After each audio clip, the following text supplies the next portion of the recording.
Every multiplayer game has that player. You know the one. The guy who refuses to play the objective, the one who throws matches just for fun, or the one who thinks he's better than everyone else and won't stop reminding you. And Marvel Rivals?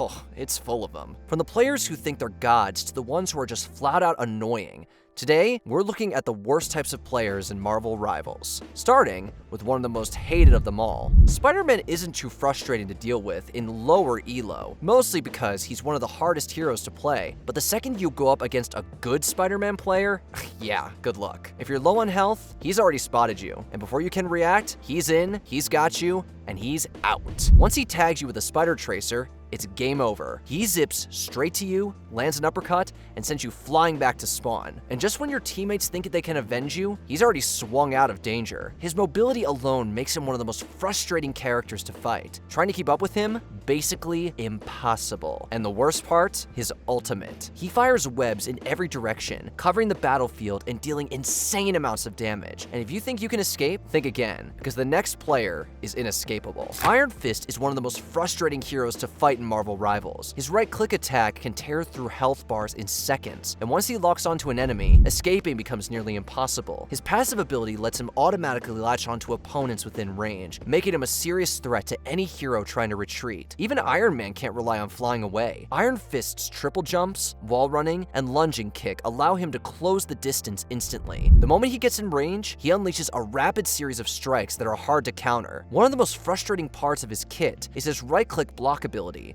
which can completely absorb damage, including ultimates. A skilled Iron Fist player can time it perfectly, shutting down key enemy abilities and turning the tide of a fight. If Iron Fist is paired with a strong healer, taking him down becomes an even bigger challenge. With constant mobility, high damage output, and defensive tools that let him absorb incoming attacks, he is easily one of the most oppressive heroes in the game. Susan Storm is one of the hardest heroes to pin down in Marvel Rivals. The second she's in danger, she vanishes into thin air and escapes before anyone can finish her off. Her healing output isn't the strongest, but what makes her frustrating is her survivability. As long as she's alive, she can keep her team sustained, constantly repositioning and staying out of reach. Her indestructible shields are another major issue. Once placed, they block all incoming damage, including ultimates. If a key target is behind one of these barriers, there's no breaking through. Your only option is to wait or reposition. When combined with heroes like the Punisher's turret, it creates an almost impenetrable setup, forcing your team to waste time and resources just to get around it. Fighting Invisible Woman often feels pointless. She's never where you expect her to be, she's impossible to lock down, and she ensures her teammates stay protected at all times. You don't often see a truly skilled Hawkeye player, especially in lower elo, but when you do, it turns into one of the most frustrating matches you'll ever play. Hawkeye is the definition of a backline menace. He sits at a distance, firing arrows with deadly precision, picking off targets before they can even react. Squishy heroes like Spider-Man or Mantis, they don't stand a chance. One well-placed shot, and they're instantly out of the fight. And the worst part? Getting close to him is nearly impossible. Between his mobility, knockback arrows, and constant repositioning, even flankers struggle to take him down. He just keeps raining arrows, pressuring your team without ever being in danger himself. A great Hawkeye player makes the game feel unfair. You either dodge every shot or spend the whole match respawning. Groot's Wall is easily one of the most frustrating abilities in Marvel Rivals. It can shut down ultimates, block escape routes, and isolate key targets, making fights extremely difficult for the enemy team. On top of that, he has the highest damaging primary attack of any tank, with surprisingly good range, making him a threat even at a mid-distance. But here's the real issue. Groot isn't just annoying when he's your enemy, he can be even worse when he's on your team. A bad Groot will throw up random walls that do nothing but give the enemy team space to reset, heal, and regroup. Instead of blocking enemies, he blocks his own teammates, completely ruining the fight and leaving his allies trapped or separated. And the worst part? If he misplaces a wall behind you, you're completely cut off. No healing, no backup, no escape. You're stuck, forced to take on the entire enemy team alone while Groot watches from safety. When played well, Groot is a powerful disruptor, but in the hands of a bad player, he turns into your biggest obstacle, and the only thing standing in the way of victory is your own teammate. Scarlet Witch is one of the most frustrating heroes to fight against, and the reason is simple. Her primary fire locks onto you. Unlike most heroes who need to aim, Wanda just holds down the button and your health bar starts disappearing. For heroes that rely on mobility to survive, like Spider-Man, Scarlet Witch is a nightmare matchup. Even if you try to weave in and out of combat, her auto-aim traps fracture every move,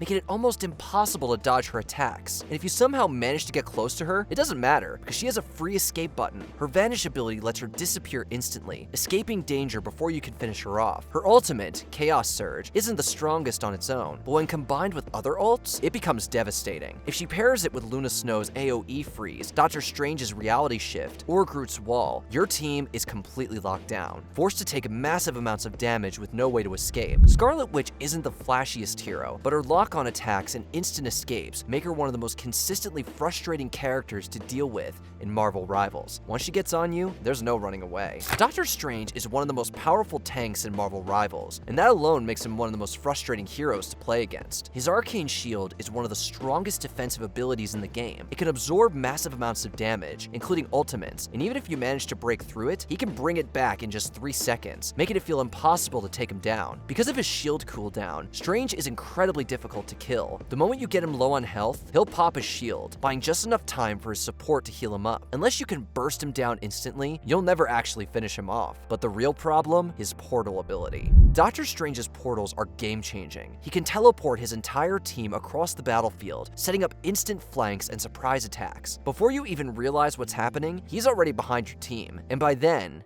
it's too late. A good Doctor Strange player doesn't just protect his teammates, he controls the entire fight. Whether it's blocking damage, escaping danger, or repositioning his team, he always has an answer, and that's what makes him so frustrating to deal with. There's never an easy way to take him down. Jet might look like an adorable little shark, but don't let that fool you. He is one of the most infuriating supports to play against in Marvel Rivals. While most healer-type heroes are focused on keeping their team alive, Jeff has a completely different approach. He disrupts, annoys, and outright deletes players from existence with his absurdly strong kit. The main reason players despise Jeff is his ultimate, Num Num Time. The second you hear him say num num num, you already know it's over. Jeff is about to swallow you whole and yeet you off the map. This ability ignores shields, ignores healing, and completely bypasses mobility. If he locks onto you, there's almost nothing you can do. One moment you're fighting for the objective, and the next, you're in the respawn screen, wondering how it even happened. And the worst part? His ultimate only gets stronger in over time. If your team is holding the point, and you're seconds away from securing the win, Jeff can just pop Num Num Time, devour the entire front line, and instantly turn the fight in his team's favor. There's no counterplay. Once you're caught, it's game over. But Jeff's annoyance factor isn't just limited to his ultimate. His mobility is another massive problem. Just when you think you finally cornered him, Jeff dives underground and swims away, escaping from danger like nothing ever happened. Unlike other support heroes that need to rely on teammates for survival, Jeff doesn't care. He can fend for himself and escape at will. Then there's his healing, which is just as frustrating. His constant stream of water heals allies over time, meaning his team can sustain through fights longer than they should. And let's not forget his bubbles. If an enemy picks one up, they get a burst of healing and a speed boost, making them even harder to take down. And just in case you thought Jeff was harmless because he's a support, think again. His damage output is surprisingly strong, and when combined with his mobility and healing, it makes him an absolute nightmare to deal with. Playing against Jeff means one thing. He's either going to heal his team endlessly, escape every time you try to kill him, or just straight up eat you and remove you from the game. No matter what happens, you're going to be frustrated. Mr. Fantastic is a tank disguised as a duelist. His survivability is off the charts, making him one of the hardest heroes to eliminate in Marvel Rivals. Even if you manage to get his health down, his reflexive rubber ability lets him absorb incoming attacks, including ultimates, and reflect the damage back at his attacker. This ability not only punishes enemies for trying to kill him, but also buys him enough time to get healed by his supports, making him nearly impossible to finish off. His flexible elongation ability is another major problem. It acts as both a shield and a movement tool, allowing him to close the gap between himself and enemies instantly. If you're playing a hero with limited mobility, once he dashes towards you, there's no running away. You're either forced to fight or accept your fate. On top of that, his elastic strength ability further enhances his tankiness